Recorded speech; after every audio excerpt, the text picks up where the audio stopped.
Mi madre era una mujer que sabía leer y escribir perfectamente y empezaba a saber francés cuando tuvo que dejarlo. Y mi padre era del lumpenproletariado y no sabía ni leer ni escribir, ¿vale?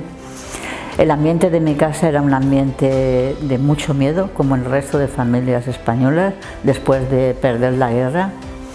Se escuchaba Radio España Independiente, eso sí, a escondidas, sin nombrarlo, y en mi casa no se oponían a que leyeras ni que nada, pero el silencio era la dinámica absoluta.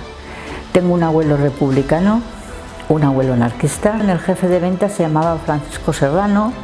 Hubo un momento en que no vino, el dueño nos dijo que lo habían detenido, que posiblemente era un delincuente. Yo jamás me lo creí porque era muy buena persona. Él me dijo que por militar en el PC y estar en contra de la dictadura, de hecho le pedí documentación, le pedí libros, me pasó Mundos Obreros, ya a los 3 o 4 meses entré a militar en Juventudes. El primer contacto que yo tengo fue en la casa de Antonio Montalbán. Rosalía Sender, desde el 68-70, estaba montando lo que sería el embrión del movimiento democrático de mujeres, que en Madrid ya funcionaba, ¿vale?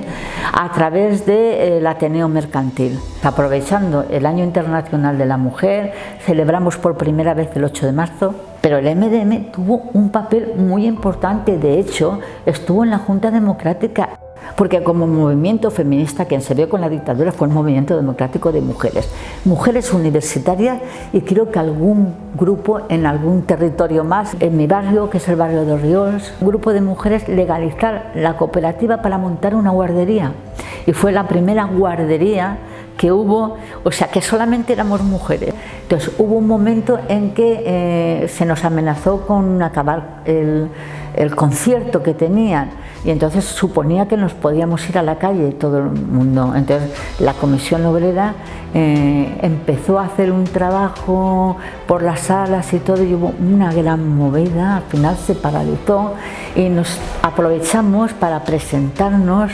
a las próximas elecciones sindicales. Nos dimos a conocer como gente combativa.